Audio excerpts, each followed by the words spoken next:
کچھ عناصر ایسے ہیں جو کہ پاکستان میں افراتفری پھیلانے کی کوشش کرتے ہیں. چند روز قبل ہم نے دیکھا کہ تحریک لبیک پاکستان کی جانب سے لاہور، مرید کے اور گرد النواح میں ایک احتجاج کی کال دی گئی، اور وہ احتجاج کے جس بارے میں تھا وہ مسئلہ سولو ہو چکا تھا. وہ احتجاج تھا فلسطین سے یکجہتی کے لیے یا وہ غزہ کے لوگوں کے لیے آواز اٹھانے کے لیے وہ احتجاج تھا. اور ہم نے دیکھا کہ وہ احتجاج کا جو پہلا فیز تھا امن معاہدے کا وہ وہاں پر سائن ہو رہا تھا، لیکن وہ کال واپس نہیں لی گئی. اور پھر وہ احتجاج تھا یا وہ اشتعال انگیزی تھی، وہ ایک ان پروووکڈ ریاست کے اوپر چڑھائی کرنے کی کوشش نہیں کی گئی بلکہ کیا گیا.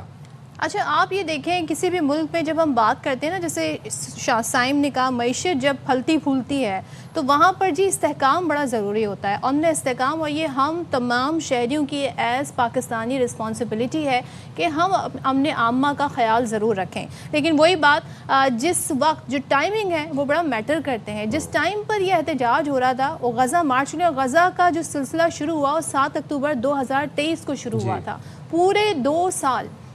سال تھے. لیکن جب یہ امن معاہدہ سائن ہو رہا تھا، جب امن سے متعلق تمام تر ممالک، جو بڑا ایک مشکل اور کٹھن مرحلہ تھا کہ ممالک کو بٹھایا جائے ایک ٹیبل پر اور غزہ میں امن کو واپس لایا جائے، خاص طور پہ اسرائیل جس ہٹ دھرمی کا مظاہرہ کر رہا تھا، ایسے ٹائم پہ اس کی کنٹینیوٹی، اس احتجاج کی، اس مارچ کی کنٹینیوٹی جو ہے وہ ایکچولی کسی کو سمجھ نہیں آئی ہے. اور جب یہ چیزیں ایک ایسی شکل اختیار کر جائیں جہاں پر ایک ریاست اور کہتے ہیں نا کہ کو اپنی ریٹ جو ہے وہ قائم کرنی پڑے، تو پھر ظاہر ہے سوال اٹھتے ہیں کہ بھائی آپ کیوں چاہتے ہیں کہ ملک میں ایک ایسے وقت میں جب اچھی خبریں آ رہی ہیں، جو پازیٹیو آ رہے ہیں، تو پھر اس طرح کے عناصر جو ہے وہ کیوں سرگرم ہیں؟ اور اس ریلی کے دوران ہم نے دیکھا کہ جب بھی خطاب کے دوران بار بار یہ بات کہی گئی کہ ریاست کے ریٹ کو چیلنج کرنے کی کوشش کیا گیا بلکہ. اور پھر آپ دیکھیں کہ سرکاری املاک کو نقصان پہنچایا گیا، ریاست پر چڑھائی کی گئی، پولیس افسران کو شہید کیا گیا، پولیس افسران کو مستقل طور پر معذور کیا گیا، کیلوں والے ڈنڈے، پھر اس کے بعد پیٹرول بم،